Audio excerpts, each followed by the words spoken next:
दिन को तो एक दिन में बारी बारी से 10,000 राजा लोग लगती थी, बारी बारी से। एक चौपाई तो ये कह रही है और दूसरी चौपाई ये कह रही है कि भूप सहस्र 10 एक बारा और लगे उठा बैठ नटारा।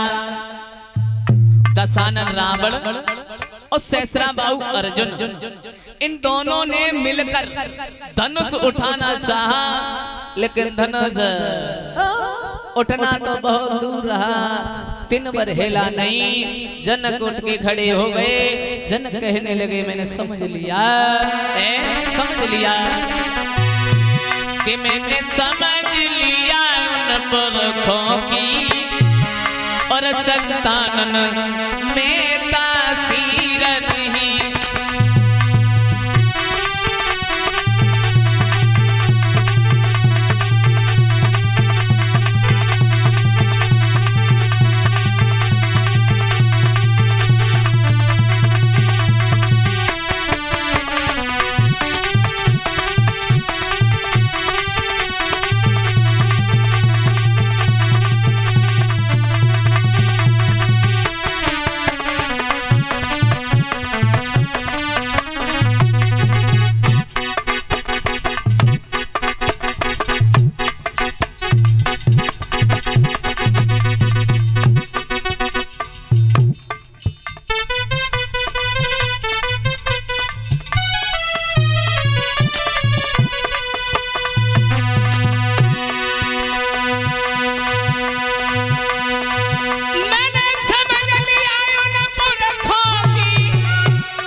कुआरी धीर रही और बिरता में जग सकी ठानी कुआरी।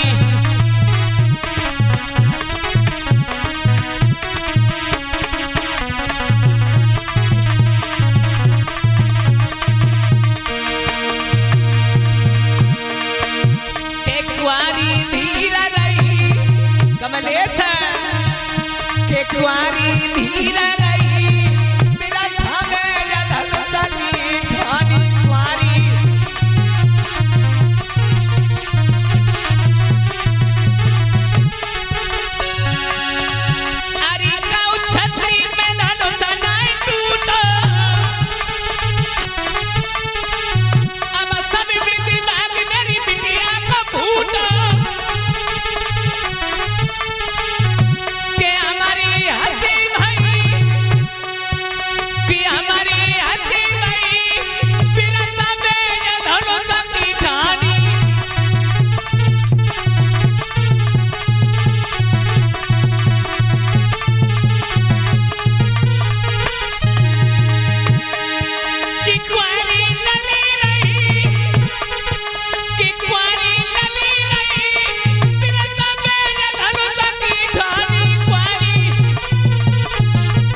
समझ लिया है कि इस पृथ्वी पर अब कोई बहादुर नहीं रहा।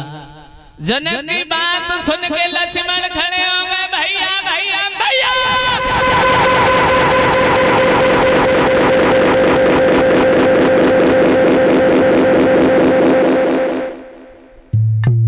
ये जनक क्या रहे, अगर तुम्हारी आज्ञा हो जाए ये धनुष गया, हम सारे ब्रह्मांड को उठा के फेंक सकते हैं, समझ गए ना।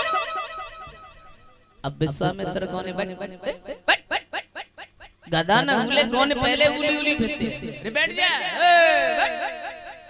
लक्ष्मण जो आते भक्तों वो मिसमिसाए के बैठ गए, मिसमिसाए के वो जब मिसमिसाए के बैठ गए और विश्वामित्र ने अब राम को आज्ञा दी है कि बेटा अब तुम उठो, धन के संदेह को पूरी करो। राम जैसे ही उठे तो राजा लोग ताली मार के हंसे। क्यों हंसे? क्योंकि चिड़िया पाड़ उठाए भेगो जा रही है चिड़िया। तो राम ने किसी की बातों को नहीं सुना। सबसे पहले भगवान राम ने धनुष के पैर छुए, क्योंकि उस धनुष में महाराज दधीच जी के प्राण थे। दधीच जी के जब धनुष के पैर छुए फिर तो ये पता ही नहीं चला परीक्षित महाराज कब धनुष उठा और कब टूट गया। कि फिर पता नहीं कब उठा धनुष, आवाज आई कानन में, भूमि पर टूटी पड़े, घुरी गई घोरी उन भवनों में।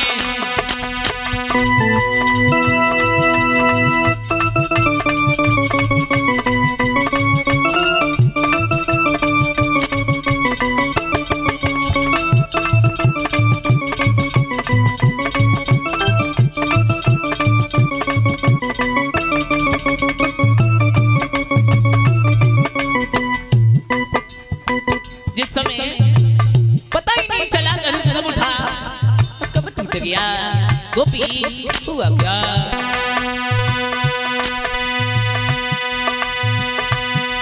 फिर पता नहीं कब उठा धनुष, आवाज आई कानन में, भूमि पर टूटी पड़े,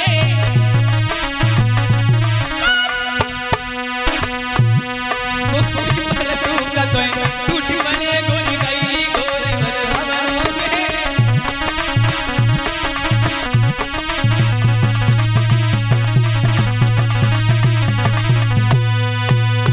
अब सखियन ने घूसा लो है कि ले अब का देखती, अब का देख रही हो? बज के माला डारो माला डारो माला डारो।